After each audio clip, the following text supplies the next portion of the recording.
afternoon, friends. Stephen Benin with Israeli News Live on our Patreon channel. And gosh, friends, I'm about to shock so many of you today. And I realize there's been some other people that have actually speculated on this already. I looked to just see out of curiosity, and that is Three Eye Atlas. Could Three Eye Atlas be the infamous Nibiru or Planet X? Of course, nowhere near the size of what we're told that Planet X would be or anything like that. But I kind of started diving into this as I looked at Zachariah Stitchin, looking at the infamous VA 243 inventory number that is in the museum in Berlin. There, this odd-looking artifact, and I'm going to before I go to this video here, that's this artifact right here, where Stitchin says that this is depicting our sun and the planets in our solar system, including our moon, and possibly Nibiru. Uh, and then I really began to challenge, is that really accurate? Well, it's not. And of course, as I looked at that, I remembered the Kolbrin Bible, as they call it. I call it a Kolbrin document that has some very, very interesting different things here under the manuscripts portions there, especially in chapter 3 and chapter 4, but also in chapter 2. And then it made me really decide to dive into this deeper and do my own research, my own analysis. And it's what I come to as a conjecture. It's not, I don't want to say it's an absolute, but it's just from different things that I've been hearing from different astronomers, astrophysicists. Even Stefan Burns has weighed in on this issue there, astrophysicist. You have other people. You got Avi Loeb, who is really the main one that made this popular. Avi Loeb did, Harvard professor, saying that it's an alien craft. I did a video recently here on the last one I did here, and it was dealing more with the possibility that, as I was told from insiders in Washington, that 2026 we would see visitors from outer space here trying to convince us that they are our creators. Wow, that's an interesting concept, right? And then you have Mikio Kaku, who has also weighed in on this and talking about how that this is possibly some type of alien craft. Let me go to this first video I have here before I really jump into this. This is from John Hook's Newsmaker. He starts off with this. Forbidden Discovery put this together, but let's take a look at what is actually stated in here. This is a craft of alien origin. Something is happening near Mars, and the official story isn't adding up. A comet from deep space, Three Eye Atlas, just performed a maneuver that our best science says is impossible. It didn't just change course, it was as if something grabbed it and pushed it. The most shocking fact is, NASA's internal alerts went straight to orange, triggering the biggest planetary defense scramble in decades. They know more than they're telling us, from the object's bizarre chemical signature to its unnatural change in brightness. What many overlooked is that this celestial visitor might not be a simple comet at all. Well, you got that. You got a Muamua that came through a little while back, and that was another one that really generated a lot of interest among people there. And so now we're dealing with this new situation going on where people are, believing that this is, that this could be an alien craft, as Avi brings out as well on his projection there. And there is a place where I saw today, and this is kind of what got me started on this, that a video that was sent to me from a friend of mine with the FEMA, an engineer with FEMA was asking, check this video out, tell me what you think. And they're claiming this thing slowed down by 300% on its traveling there when it was near Mars. And it actually claiming that it was sending out probe lights towards Mars. Looks like it was scanning Mars, and then even eventually did some quick flashes towards Earth, wondering if it's scanning the Earth.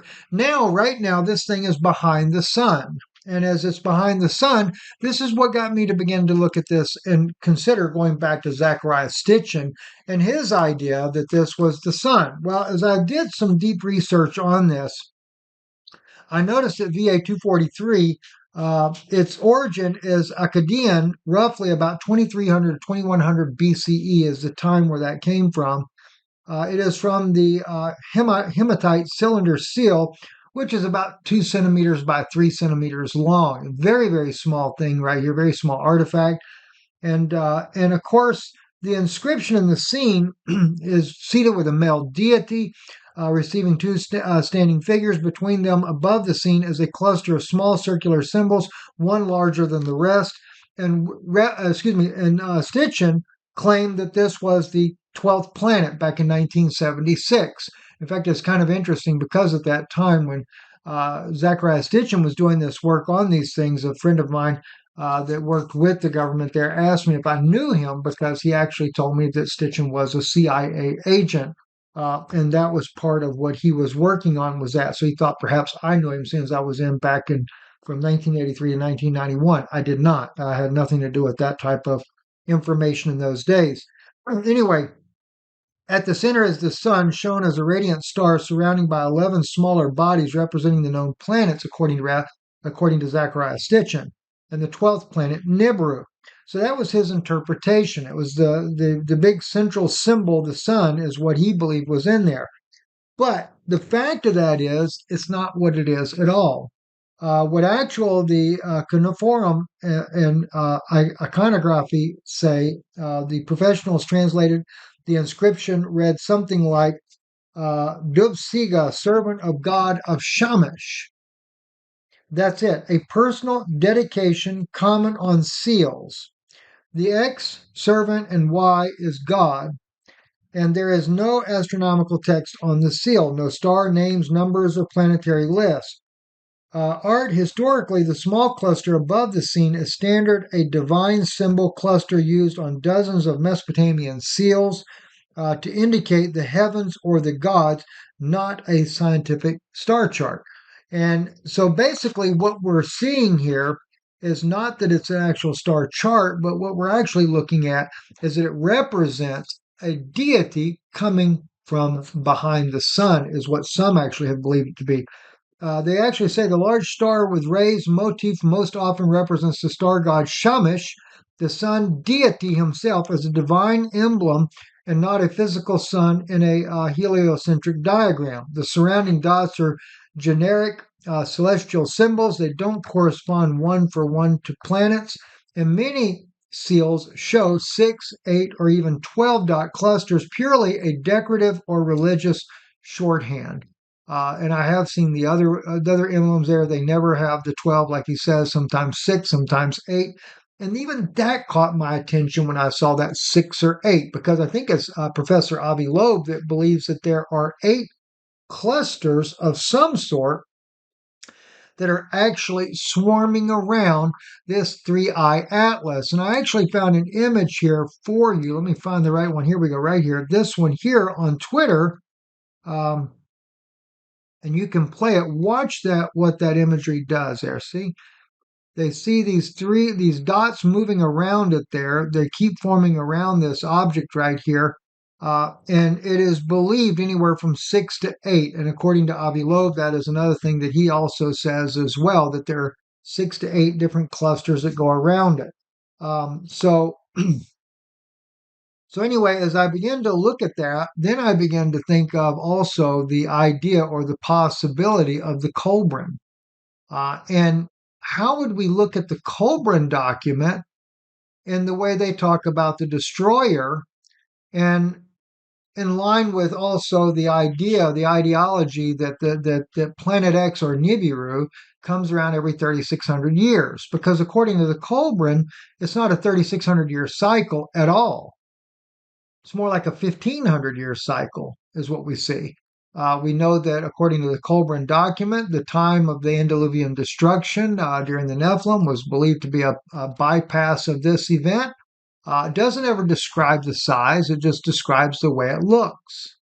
We also have during the time of Moses, according to the Colbrin document, that it was during the time of the Exodus journey that also this whole thing came by once again.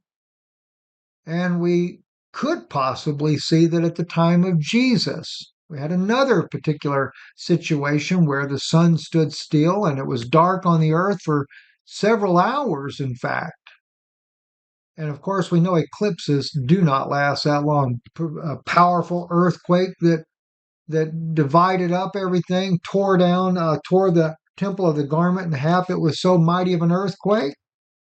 All kinds of things like that we've seen. So what I began to do is I began to then look at um, how would we look at this in relation to the possible symbolic imagery of the Kolbrin document that's written there. But before I get into that, I want to play a few little clips here. This one here from Mikio Kaku, and some of the things that he says about this object, this three-eye atlas there, another very well-known figure. And fires its engines at the lowest point. At maximum velocity, even a small thrust produces an enormous change in its final path. The sun's gravity well is the deepest pool in our entire neighborhood. And perihelion, that closest approach on October 29th, represents the exact moment when 3I Atlas will be moving at its absolute fastest, nearly 25,000 kilometers per hour. So we begin to wonder, what if this object applies thrust at precisely that moment? What if it uses the sun's own gravity to slow itself down just enough to become gravitationally captured, transforming from a temporary visitor into a permanent resident? The energy requirements are significant, yes, but not impossible. Certainly not beyond what we might expect from something carrying its own power source. And here's where the timing becomes either deeply suspicious or simply another improbable coincidence stacked onto an already improbable situation. October 29th places 3I Atlas on the far side of the sun from Earth's perspective. We won't be able to observe it during this critical window. Our ground-based telescopes will be useless, staring into the overwhelming glare. There will be a gap in our surveillance lasting weeks. And it's during this gap that whatever happens will happen, hidden from our view. But now we arrive at the revelation that transforms this entire story from curious to genuinely unsettling. Avi Loeb has just released new calculations about 3I Atlas, and what they suggest challenges everything we thought we understood about interstellar objects. According to his analysis, this enormous traveler may not be solid at all. The data increasingly points towards something extraordinary. It might actually be hollow inside. Let me walk you through why this matters. At first glance, that claim seems absurd. Objects drifting between stars for billions of years should represent the very definition of solid, frozen mountains of ancient ice and compressed rock forged in the gravitational furnaces of alien solar systems. But the mathematics refuses to cooperate with our assumptions. 3I Atlas, based on its observed brightness and estimated size, should weigh roughly 33 billion tons. To put that in perspective, imagine stacking more than 5,000 Great Pyramids together. Its diameter spans somewhere between 5 and 46 kilometers, depending on what we assume about its composition. Yet here's where the paradox emerges. When this massive object passed within just 29 million kilometers of Mars on October 3rd, its gravitational influence registered as practically negligible, essentially undetectable by the spacecraft monitoring that encounter. For a trained astrophysicist, this presents a contradiction as profound as placing a heavy bowling ball directly beside a lightweight basketball and discovering they exert identical gravitational pull. Something fundamental doesn't reconcile with what we're observing. So hopefully you understand what they're talking about right here. Mr. Kaku is clearly, as he shares with what Avi Loeb noted on this thing when it came by Mars, you don't have a gravitational pull. If you don't have a gravitational pull, you don't have the density of a however many millions of tons this thing should be weighing. It doesn't exist. It makes it appear as if it's hollow. And and by the way, it's not just Avi Loeb and Kaku and Stefan Burns and even Elon Musk that's considering this thing could be alien. You've got Russian, you've got Australian astrophysicists that are also beginning to look at this more and more. So as I begin to really try to unpack this, I started looking at the Culbran just to see. For example, in manuscript 2.1, in this fertile black land, there are those who worship the sun, and they call it the greatest and the most bountiful among all gods, the seer of heaven, the orb of glory. They tell many tales about coming of the sun people of the land from whence they came. They also tell of the squalid manner in which men dwelt before the golden one led his people hence. That kind of seems to reference back to what I'm talking about here with this particular still that Stitchin talked about, VA 243, the Berlin in the Near Eastern Museum, and that section there. We've been there before. I've seen these artifacts, so I know it firsthand as well. And that's what they are talking about. The actual correct translation is it's talking about the sun gods, the sun people. Well, oddly enough, back a few years back, I was told about this alleged meeting that went on between some people that are not directly in government but hold positions of authority, where they were meeting with extraterrestrials. One of those extraterrestrials said they represented Ra, the sun god. I actually did a video on that. I think there's even one here on Patreon as well. And I talked extensively about that he was supposedly, they were coming in the year 2026. They would tell us that our religions are all fabricated, that they sent Jesus, etc. Nothing but a big hoax is what it really comes down to. But nonetheless, it could be alien in origin, and they did come at one time before and cause all kinds of chaos upon the planet. There's all kinds of conjectures that could be made when it comes to that. But as I looked at the Culbrin and I saw that, I thought about that. That came to mind. But then you go into the next chapter. This is where it starts getting interesting. Now it talks about the destroyer.